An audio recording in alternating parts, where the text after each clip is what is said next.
Sudah kalau masuk di wilayah zona merah dan sudah ditunjukkan ada larangan dari pemerintahan setempat, kemudian juga sudah berlaku, nah, langkah lebih baiknya tunaikan di rumah.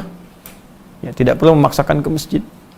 Ya, hadis yang terkait dengan ini? Nabi SAW pernah menyampaikan dalam hadis riwayat sahabat Abu Hurairah radhiyallahu taala anhu, Nabi menyampaikan, "Idza maridal 'abdu aw safar kutiba lahu mithla ma kana 'alaihi muqiman sahihan." Ya, jika seorang hamba sakit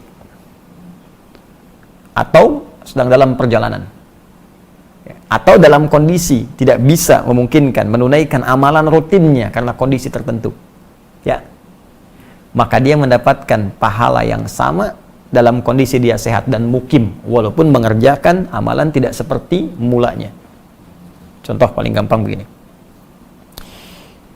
Ada orang biasa ke masjid, kaki sakit, gak bisa ke masjid, dipaksakan sulit. Ya, sulit sekali. Maka dalam hal dia sholat di rumah, itu pahalanya sama dengan kebiasaan dia sholat di masjid. Dihitung sama. Safar. Saya mau ke Bandung, macet luar biasa. Lalu saya istirahat di kilometer 57. Ya, saya sholat jamak qashar bahkan. Zuhur, asar disatukan. Dua, bahkan nggak sholat sunnah.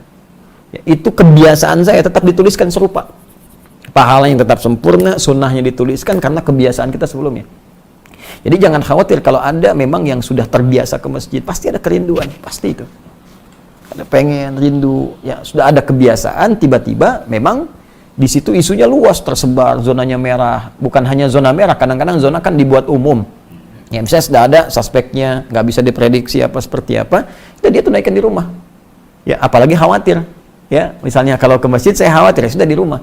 Ya, tapi dalam kondisi ini pun tetap di masjid itu ada yang bertugas untuk adzan, ya, dan yang standar di situ untuk memakmurkan masjidnya. Jadi jangan sampai ada kalimat nutup masjid. Aneh itu. Jadi mohon maaf, jadi jangan sampai ada kalimat yang keliru. Ini saya perhatikan banyak mufti nih saat ini. Jadi semua orang jadi kayak pada jadi mufti ahli fatwa ini. Padahal kan tempatkan pada tempatnya. Jadi bukan menutup masjid. Ya, hanya mengalihkan berjamaah ke rumah bagi wilayah yang terdampak. Ya, cuman yang adzan yang tinggal di masjid ya tetap adzan di situ, imam rawatib di situ yang tinggal. Ya, yang lain di rumah. Kecuali kalau wilayah-wilayah yang zona hijau, yang nggak banyak terdampak, atau misalnya di komplek yang sudah terisolasi, komunikasinya bagus, orang luar nggak boleh masuk, yang di situ saja misalnya yang menunaikan. Prinsipnya berjamaah itu sederhana sih. Orang sakit itu pasti nggak ke masjid. Gitu. Jelas ya? Jadi saya kira sangat jelas. Anda khawatir, Anda tidak perlu ke masjid, tetap tunaikan di rumah. Ya, dan jangan memaksakan kalau nanti tersebar di wilayah itu jadi berbahaya, kecuali dalam kondisi-kondisi yang tadi zona hijau, apalagi misalnya di pedalaman, ya jangankan corona aja ya, misalnya yang lain aja nggak kenal misalnya kan, nggak ketemu, masa mau nutup masjid, kan aneh juga gitu ya. Jadi dilihat daerah-daerahnya dan disesuaikan dengan kondisi di lingkungan kita. Semoga Allah segera mengangkat musibah ini dan kita bisa belajar hikmah yang paling besar dari situ. Ya, sebetulnya begini, kita harus banyak merenung ya. Kenapa Allah sampai mengeluarkan kita dari rumahnya? Antum biasa main ke rumah saya. Saya bilang jangan datang. Lama gitu. Ya. Kira-kira perasaan antum gimana? Hah? Bukan karena kangen, Anda pasti akan bertanya, saya salah apa? Ya. Kamu gak usah ke rumah saya dulu deh. Ya kan? Pasti Anda akan bertanya, saya salah apa? Sekarang Allah lewat fenomena ini meminta kita keluar dari rumahnya. Sebagian tempat, banyak tempat. Jadi orang yang imannya sadar pasti akan bertanya, ya Allah, saya salah apa gitu? Apa yang saya perbuat selama ini? Atau apa yang salah di lingkungan saya? Karena kadang kita nggak salah tapi ada perbuatan lain yang dikerjakan oleh satu orang yang lain berdampak. Ya. Ada yang demikian sifatnya.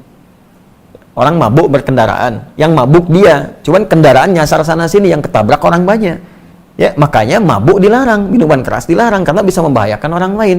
Ada perbuatan buruk saat dikerjakan orang yang baik bisa terdampak. Zina, makan makanan haram. Memang ente yang zina, ya, tapi perbuatan Anda itu bisa berdampak kepada banyak orang. Jangan katakan emansipasi ini sampai bangga, sampai menyampaikan di media, saya punya anak hasil ini begini begitu. Anda yang melakukan, tapi hasil Anda itu berdampak buruk bagi yang lain. Makanya saya pikir ini waktu yang pantas untuk bertobat untuk kita semua. Ya, malam bangun lah. Minimal satu-satu di antara kita itu bertobat, minta sama Allah, minta ampun, ya Allah ampuni saya. Ya, jangan berpikir tentang kiamat yang besar gitu. Kiamat kecil saja belum tentu kita siap. Kiamat kecil itu kematian. Itu kiamat kita. Dan belum tentu semua orang siap menghadapi itu. Karena itu duduk. Ini Allah sudah sangat sayang kepada kita mengingatkan. Ada yang salah, cepat perbaiki.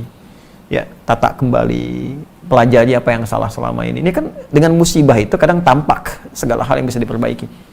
Genteng bocor. Begitu kita lihat bocor di atas, kan ketahuan apa yang salah nih selama ini. Cek lagi, ya. Sama. Ini pasti kita akan temukan kekurangan-kekurangan. Iman kita minimal bagaimana, kerinduan ke masjid, kerinduan untuk ibadah. Ya, saya kira itu. Wallahu ta'ala a'lam bishawab.